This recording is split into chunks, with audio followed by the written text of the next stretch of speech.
All right, so I want to introduce our next guest, Nik Neal. Now, do we call you Dr. Neal, or how do you want Nick to is be? fine. Nick is fine. Nick is fine. Yeah. I want you.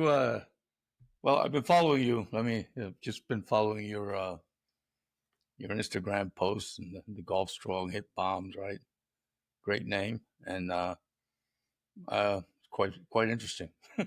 It's very interesting your journeys and stuff. So I was interested. I wanted to find out a little more about you, and so that's why I asked you to come on. And thank you for coming on, by the way, taking Absolutely. the time out. And so, why don't you tell us a little bit about your background and what got you to where you are? Um, let's see, how far do we want to go back? I mean, essentially I started playing golf when I was 14, played every sport growing up. Basically a different sport every season. Um, Never really liked golf. My dad was a scratch golfer, self-taught. And yeah, I just kind of like around 14, I was pretty small. I was like a late bloomer height wise, and so I was point guard and I was all the small, fast positions in all the sports. And eventually, I just kind of was a little bit small to play. I could have played some high school sports, but I got into golf because there is no size requirement. Like I was playing hockey and everybody was just getting huge, and I was like, I always wanted to be a pro athlete, and so I was like, I don't know if I can. Everybody's 6'5", 6'6" in the pros in all the sports I'm playing, so I was like, let's get out and play. My dad basically was just like, come play golf with me one day, and I kind of caught the bug. I think I caught a couple pure ones, and I was like, ooh, this is different. Probably like everyone who plays for the first time when they kind of hit a couple pure shots and I wanted to go out again and again. At that time, I wasn't thinking about switching sports or anything, but I started wanting to go out, and eventually, I was like, I want to. I was just at the golf course every day. That first summer, I started playing, and pretty much just stopped playing every other sport, and was like, this is what I want to focus on. I want to play college golf and see if I can become a pro. And yeah, got good pretty quick. I was at the course. I mean, my dad was a member of a country club, luckily, so he kind of gave me some pointers and tips, and basically was my first coach. And yeah, I was at the course for like 8-10 hours a day every day that summer, and got down to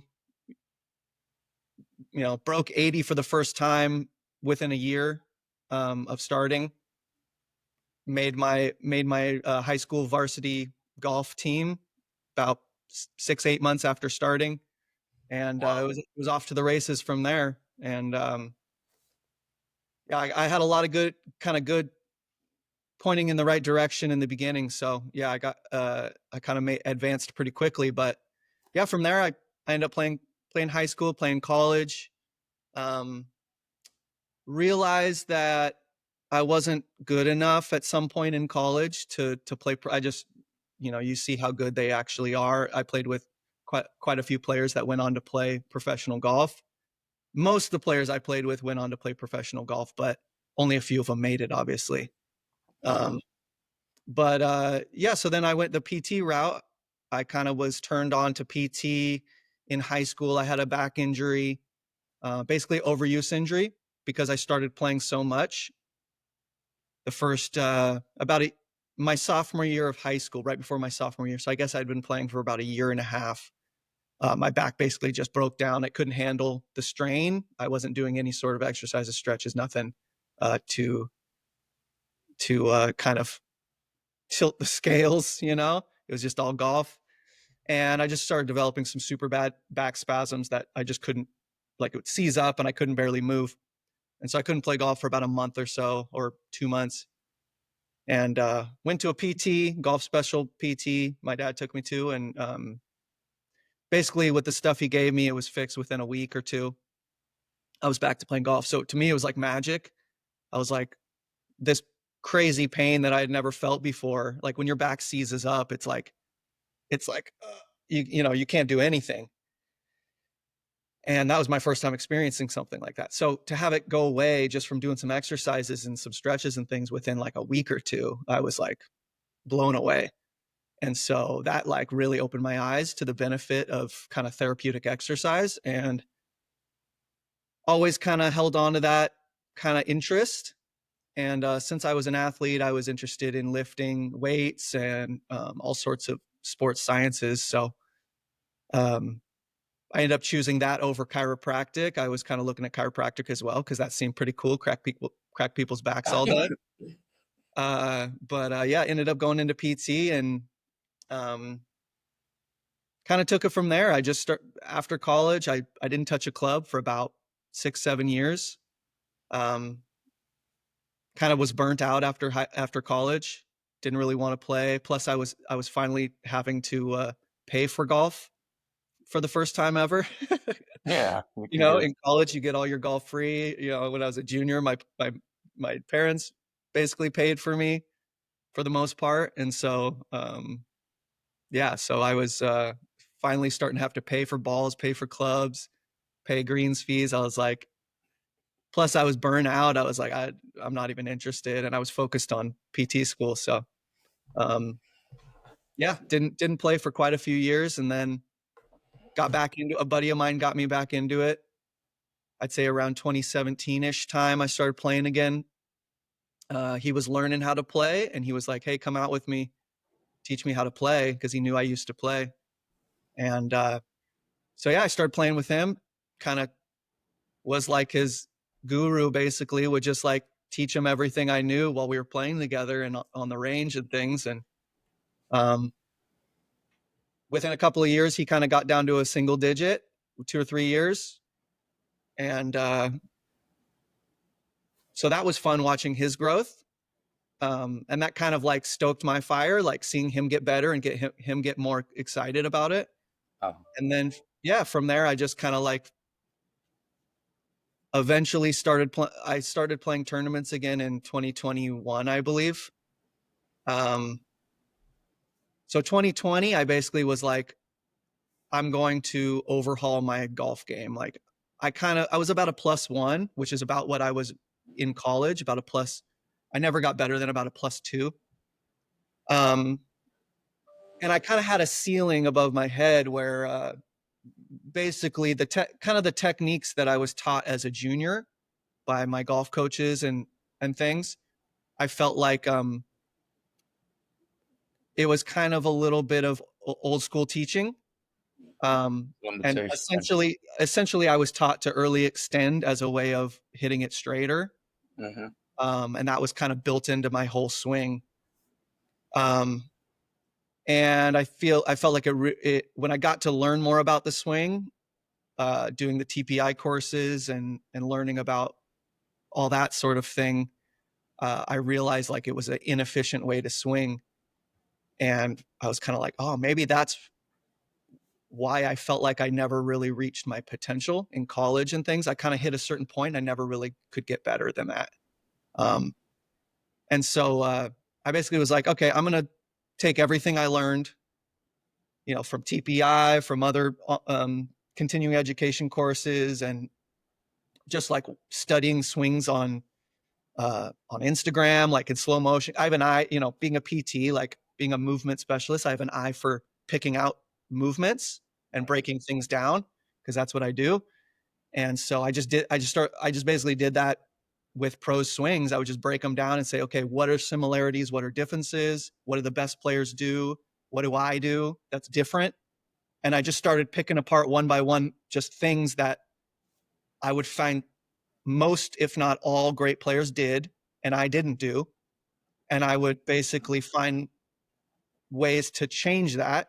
And I would just work on that thing in my own swing and just one by one start, you know, checking off the list of like, okay, let's work on this. Let's work on this.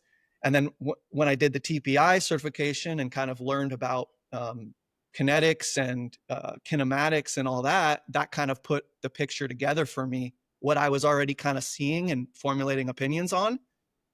And then I was like, okay, this makes sense. And then I started getting a more well-rounded view, and I would basically learn all I could on YouTube and from different instructors. And same thing, kind of find similarities and things people were saying in different ways, and seeing that, watching what players were saying. So I would watch a lot of Yeah. videos of players talking about their swings, their feels, what they try to do, and then piece together, okay, these guys are saying it maybe in a different way, but essentially this is what they're saying. And this goes along with what I know and what these teachers are saying. And so I basically just started formulating a lot of ideas, and I would test them out on myself, see what worked, what didn't.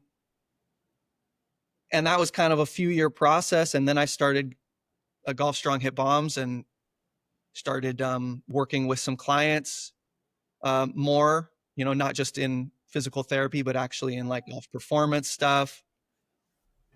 And yeah, just kind of went from there. I started playing tournament golf in 2021, kind of right in the middle of my swing changes. Uh, didn't go so well. I was 10 years since I played a tournament, or what was it? Yeah, 10, 11 years since I had played in a tournament. And I didn't realize you forget how to play in tournaments after that long. It's a different game. It's a Tournament golf, different game. And so not the same. I used to play tournament golf naturally, and I just had forgotten how to do it. And yeah, so each year I kind of started building up, playing in more. I played like 2 tournaments the first year, like 3 the second year. Then last year I played a full tournament schedule, and obviously started kind of doing the Road to Augusta thing, which was a good impetus to get me out there playing in more tournaments. Um, and I really started enjoying it, and I could see progress in my game and progress in my tournament scores each year. And so just kept committing more and more. And I was like, okay, like That's let's go for it. Like I kind of broke through a ceiling with my game the last couple years and got better than I'd ever been before. Um, at 39 years old, hitting it farther and shooting lower scores than I ever had. All parts of my game are better than they were in college, and so I kind of was like, well, let's see how good you can get. Let's go for it. And whether or not I make it to Augusta, that's a whole different story. But that's not really the point for me. It's setting a goal and just working towards it and just seeing what I can do. well, time is on your side because if you don't make it to Augusta, you can say, okay, now I'm going to go try to qualify for the senior tour when I'm 50. I mean, there's 100%. some myriad of reasons why you want to get better, and that could just be a goal. But in the end, but it's interesting you point out a couple of things. First of all, I got into golf because of an injury.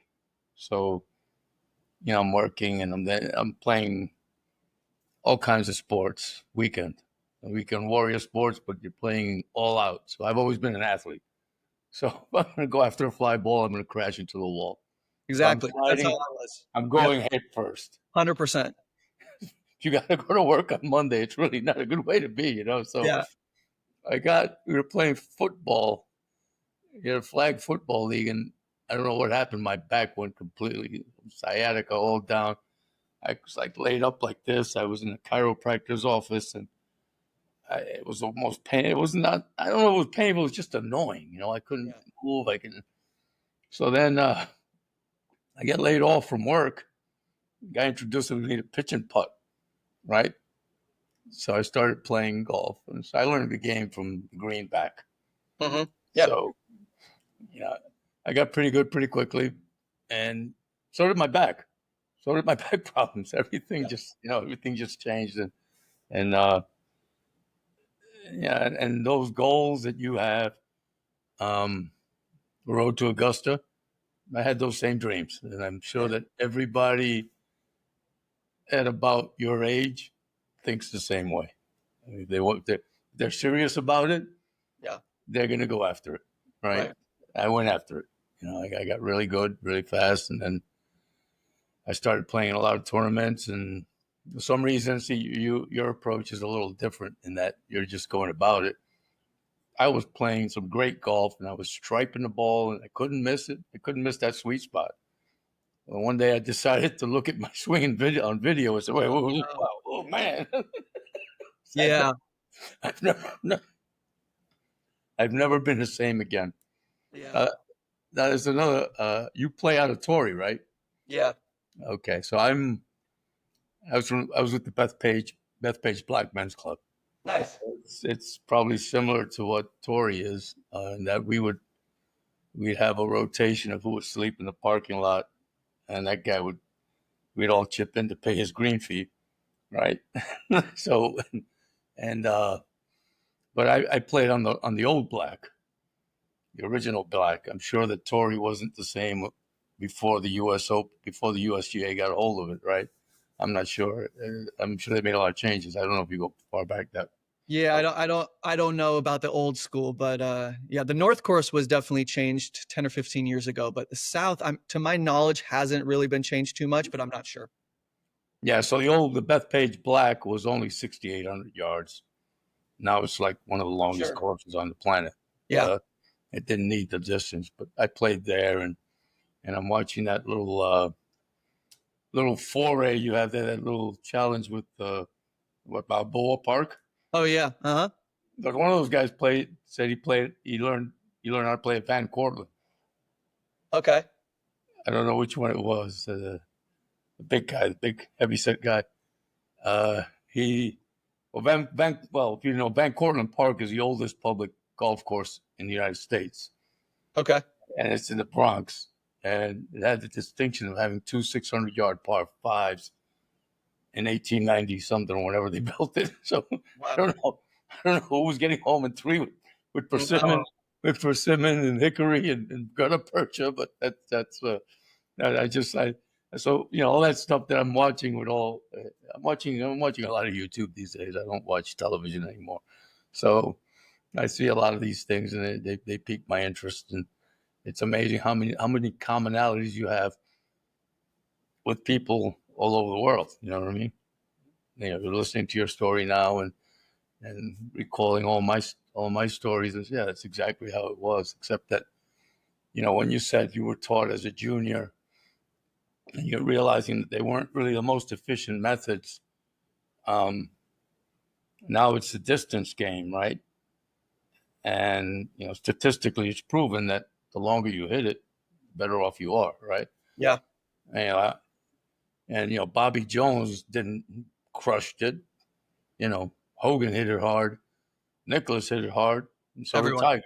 Everyone. Between Tiger and Nicholas, there was an era when people were powder puffing it. Nick Faldo won 6 majors, and he was averaging 230 off the tee. Curtis Strange won back-to-back Yeah. U.S. Opens, and he said, "I'd rather have a 6 iron from the fairway than a 9 iron from the rough." Yeah. So I'm coming from that era where actually the equipment's changed too. So And that's a big part of it. yeah, like nowadays it's designed to straighten it out. Right? Just Greg Norman was long. I mean, he was a great driver of the ball, but yeah, he didn't win the major that those guys did, but he won the worldwide tournaments. I mean, he was the yeah, Tiger area he, almost. he was long and straight. Yeah. So he had an advantage over everybody, but he was snake bitten too, so he Yeah. lost a lot. Didn't get it done in the majors, but Yeah, yeah, he had. So with the physical fitness stuff, right? So like right now, at my age, I'm a lot older than I was. Obviously, I'm older than I was yesterday. So uh, there's a big part of that I didn't realize, and that's recovery. You know mhm. what I mean? Like just being able to recover from a lot of play, like giving your body rest. And I don't have a. I'm in Dominican Republic now, so it's a little different. Oh wow.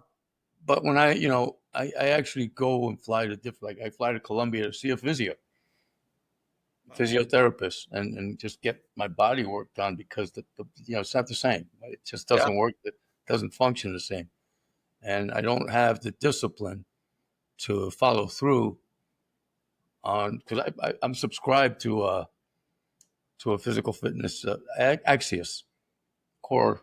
It's called Axios Core, and it's a pretty lot big routine. But I start it, then I stop it, and it takes a certain amount of discipline to make the time and commit to these types of things. So I don't Yeah, know. it does. Go ahead. I'm sorry. Yeah, no, it does. It definitely takes discipline.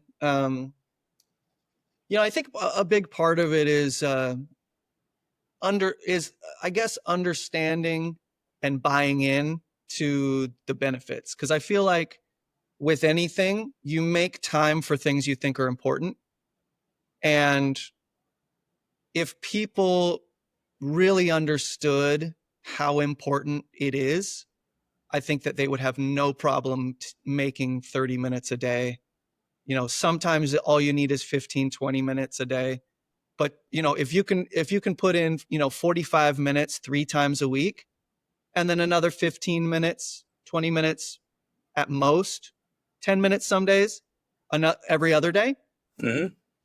which everybody has. There's no one that doesn't have that. I don't care what they say.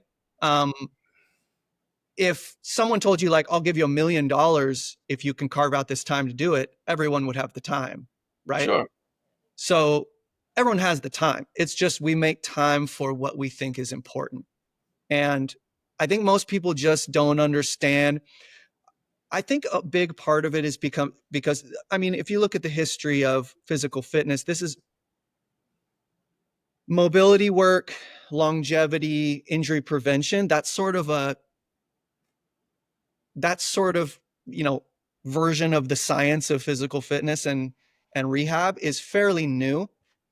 Um, and before, back in the old days, it was all about cardio. It was all about running, swimming. Um, wasn't about muscles. Then it became in the 80s with Arnold and all the body uh, kind of weightlifting generation of bodybuilding. That became really big, and everybody was about hypertrophy, right? Getting your muscles super big, physique, all that. Um, and physical fitness has slowly kind of evolved, and rehab and all of the things to go along with it. Just exercise science in general has evolved. And as we get more research, as we realize kind of what actually works um, functionally for the body, not just aesthetically. And I think we're getting to a point now where we're starting to get a lot of research as to, like, okay, there's certain ways in which we can actually make our body, in my opinion, the body, well, not in my opinion, it's basically an engine, right? It's a mechanical engine. And there's all these parts, and you have to keep them in order, and you have to keep them lubricated. You have to give it attention. If you have a car from 1950 and you're not oiling it, you're not changing out parts, you're just letting it sit, or you're driving it every day. Either way, if you're not paying attention to it, it's going to, Right. right? The engine is going to run out. And our bodies are just fine-tuned engine. There's no doubt about it. And so similarly, and this is not a metaphor, like similarly, we have to take care of our joints, of our connective tissue, of our muscles. Like, they move a certain way. Every joint is designed to move a certain way. It glides, it slides, it rolls within the socket, right? Our connective tissues are able to support, allow movement. Our neuromuscular system is involved to allow range of motion, stop us from injuring ourselves when they feel like we get in a position that is compromising. There's a lot that goes into it. And there's more and more science coming out showing just how much all of these things, breathing, just all of these things play a factor in how well our body will work over time, and how easily it'll break down if we don't do the things necessary, if we don't take care of it. Um, and I just don't think that most people are aware of it yet. I think it's with social media, there's so much information at our fingertips that I think more and more people are getting, like, especially the younger generation. They're really, because they're so involved with social media and they're seeing all of this stuff being presented. Um, I think they're more and more physically conscious about how you need to take care of yourself from a young age in order to have that longevity. Um, but I think in my experience working as a PT with you know all ages for the last 11 years, 12 years, the older the person gets, the less interested they are in that. And that's, I think, directly a result. People use the excuse of I'm too old. Well, I'm too old. That's a younger person's deal. And it literally couldn't be farther from the truth. The older you are, the Might be more the opposite, no? it's 100% the opposite. Might be. I mean, And yeah, but you can't tell someone that who has their mind made up, right? right. Um, I mean, I've worked with thousands of people in the geriatric population, and it's just impossible to get that across if someone isn't open. No matter how much research, no matter how much different, having worked with people, having seen it every day, you know exactly what's waiting for someone in 10, 20, 30 years if they continue on their path. And you know exactly what could be there if they switched their mindset and if they just started every day doing the things that it took, which is not super hard. It doesn't really take that much, but it takes consistency. Yes. And having seen both of those paths and not being able to trying to tell someone and having them just brush it off, it can be very difficult because you kind of see the writing on the wall and you're like, I can see what your life is going to be at 80 years old and you're not going to like it. And it's very easy for you to change that path if you just change your mindset and get a little consistency going in the other direction. You can cut that. You can literally probably make your life 50 to 100% better at that same age. You just start now at 50 years old or 60 years old. But by that point, most people are not willing to change. And that can be very difficult. But I feel like the knowledge and the understanding and people being interested and open is changing. And with the younger generation, I see more of that, which is encouraging because I don't like, obviously working with people in pain all day. It's Yeah, not of fun to course. see. And It's, especially when you're like, yeah, I mean, you could have changed. Like if you had a known, that's what most people say. If only you had seen me when I was 30, if only you had taught me this when I was 30. right. But the thing is you might not have listened at that point, You probably wouldn't have listened when you were But 30. that's Yeah. the thing I hear the most is, oh, I wish I had talked to you when I was 30 or had to start doing this when I was 40 or 50. And it's like, yeah, I mean, I wish you had have too. It's unfortunate. From a different standpoint. So if you went to the golf specific um, training, right? We could say that Tiger Woods was made himself a crash test dummy. I think, in the sense that unsupervised, you understand what I'm saying? Unresearched movements and procedures and protocols can lead to a lot of injuries. And I believe that um, Yeah, he could have prevented a lot of things. I think he was going at it too hard without, 100%. And he had a whole other host of things going on. right, Um, people like to use him as an example, but in reality, like you said, it was uh I think it's part of his personality, but also I think it was a lot of things to do with his dad right, and upbringing and just a lot of issues going on there. right, Because he went and trained with the Navy SEALs. He did, he did all of that sort of thing. Running, he said he used to run like 4 miles every morning. He would, do the Navy SEAL training, running with stuff on your back, and it's like that stuff, heavy lifting, not worrying about form. You're gonna wear out your back. You're gonna wear out your knees. It's just like you said, it was reckless. And that was the difference with Tiger right, is he didn't know what he was doing.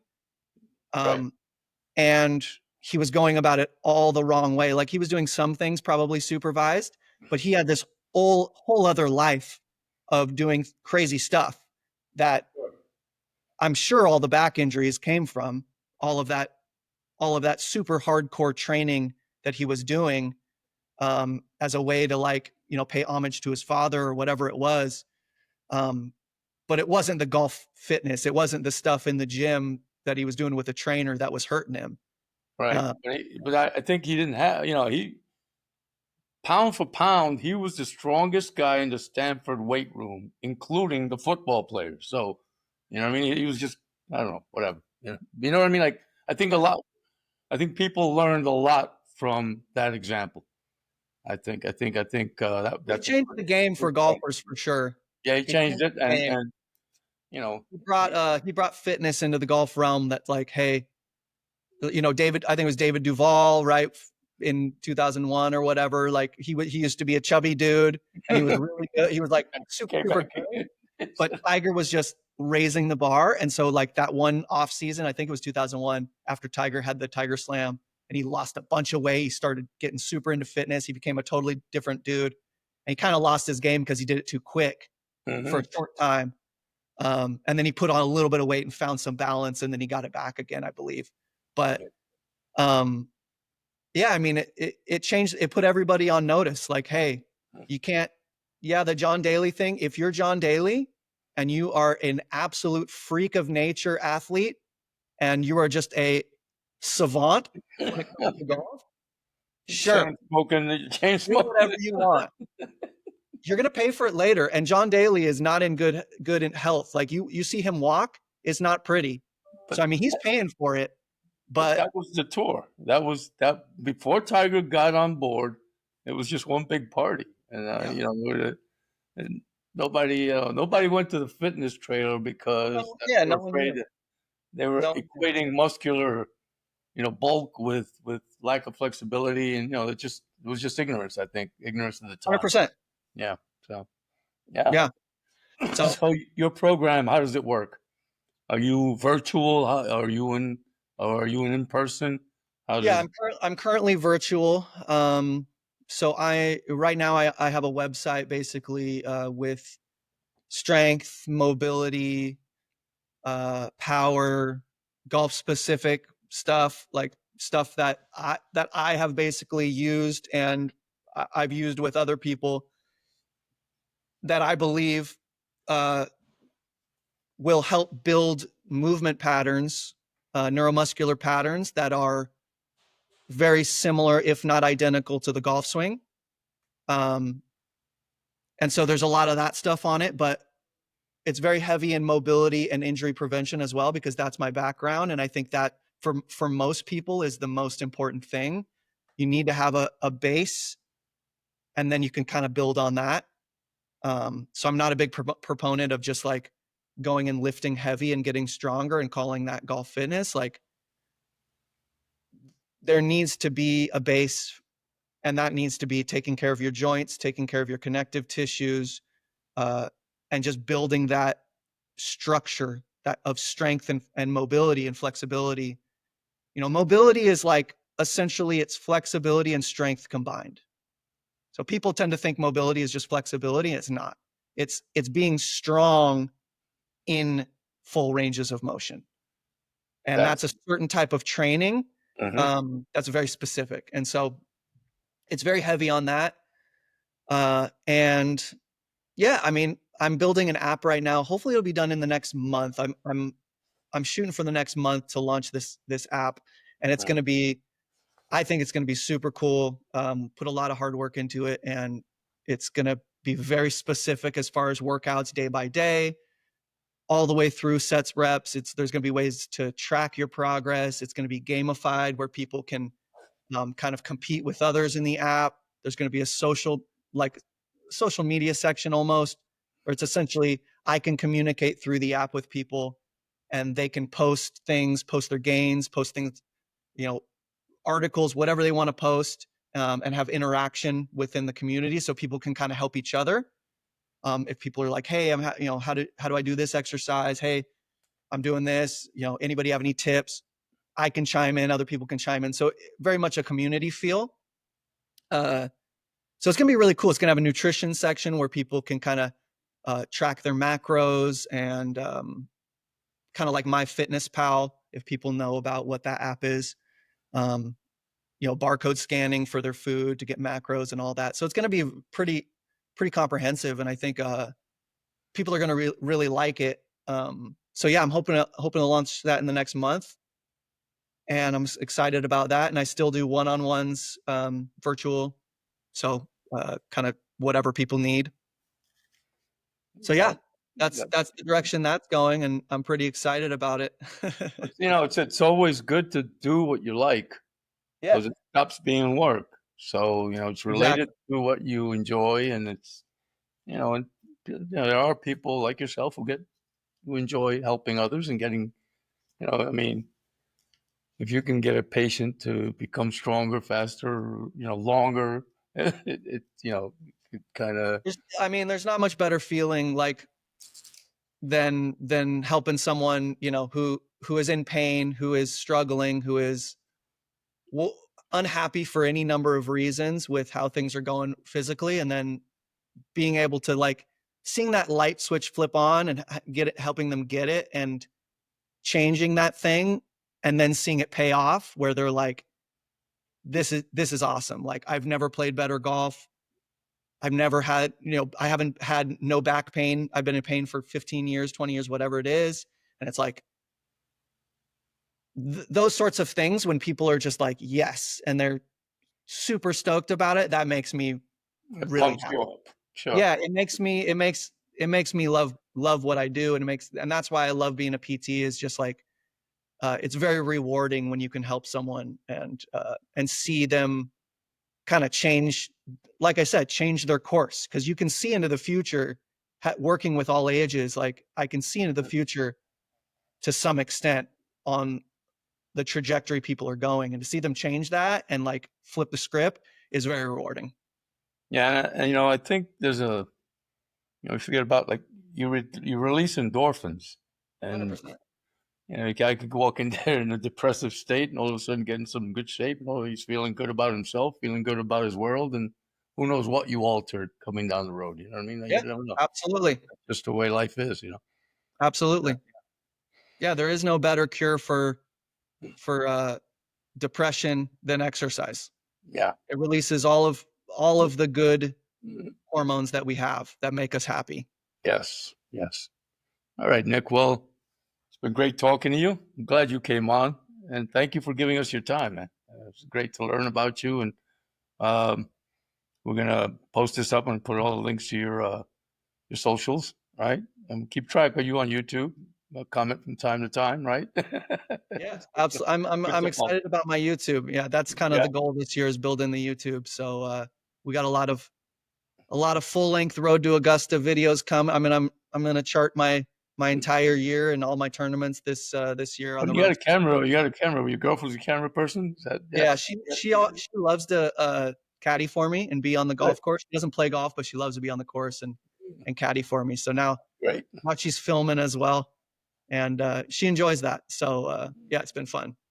All right. Well, Nick, thanks very much, and I appreciate your time. Okay. Absolutely appreciate it, Ralph. All right. Take care. Don't leave.